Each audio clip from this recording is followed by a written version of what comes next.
ये कहानी है माँ के हाथ का प्रसाद। विवेक जी, क्या हुआ बोलो। ये तुम्हारी माँ को कुछ काम नहीं है क्या? क्यों, क्या हुआ? तुम सुबह सुबह ऐसी बातें क्यों कर रही हो? अरे देखो, सुबह सुबह फोन कर रही है। तुम हमेशा ऐसा चिढ़कर क्यों रहती हो? और मुझे कॉल नहीं करेंगी तो किसे करेंगी? हाँ, और कॉल करके सिर्फ इतना ही बोलेगी कि छठ पूजा पर कब आ रहे हो। अब बहस मत करो। लाओ फोन इधर दो। मैं माँ से बात कर लेता हूँ। सौम्या गुस्से में विवेक को फोन देकर चली गई। विवेक ने अपनी माँ निर्मला को फोन लगाया। प्रणाम माँ। खुश रहो बेटा, घर कब आ रहा है? माँ आप चिंता मत करो, छठ पूजा से पहले ही आ जाऊंगा। बहू को भी लेकर आना। हाँ माँ, वो तो कब से कह रही है कि गांव चलो, क्योंकि उसको आपके हाथ का प्रसाद ठेकुआ जो खाना है। अच्छा, चलिए तो बहुत अच्छा है। दिल्ली शहर की बहू होने के बाद भी वो गांव आने के लिए तैयार रहती है। हाँ माँ, मैं जल्दी ही उसे लेकर आ जाऊंगा।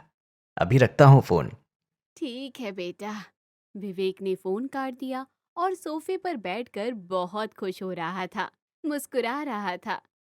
तुमने तो झूठ क्यों बोल दिया? अगर मैं ये नहीं बोलता तो माँ को अच्छा नहीं लगता है, उनका दिल टूट जाता। ओ, अपनी माँ का दिल रखने के लिए तुम चाहते हो कि मैं तुम्हारे साथ वहां जाऊं?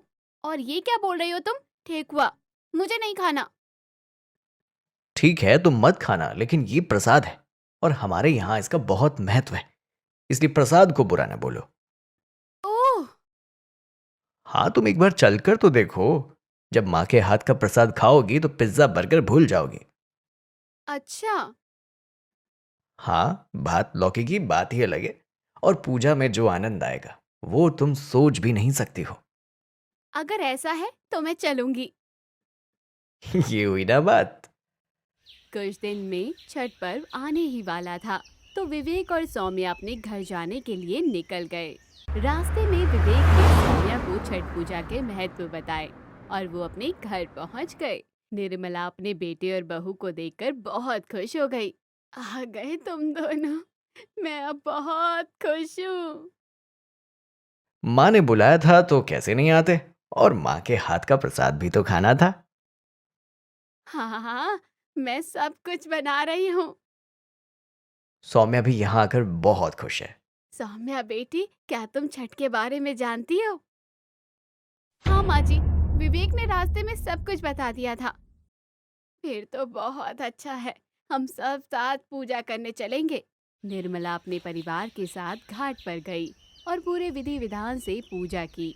सौम्या बिना मन के यहाँ आई थी, लेकिन ये पूजा देखकर उसको बहुत अच्छा लगा। निर्मला ने सभी को प्रसाद खिलाया और 4 दिन की पूजा के बाद विवेक ने सौम्या से कहा, अब पूजा संपन्न हो गई है, हमें दिल्ली वापस चलना चाहिए। मुझे ऐसा लग रहा है कि ये त्योहार अभी कुछ दिन और तक चलना चाहिए था। अच्छा जी। हाँ, मुझे यहाँ आकर बहुत अच्छा लगा और माँ के हाथ का प्रसाद मैं कभी भी नहीं भूलूंगी। ये मेरे लिए बहुत खुशी की बात है, इसलिए मैं तुम दोनों के लिए पैक भी कर देती हूँ। ठीक है माँ जी। विवेक और सौम्या वापस दिल्ली लौट आए, लेकिन उन्हें माँ और माँ के हाथ का प्रसाद अभी भी याद आ रहा था। और सौम्या तो बस अगले साल का इंतजार कर रही थी। तो दोस्तों, कहानी कैसी लगी कमेंट बॉक्स में जरूर बताइए।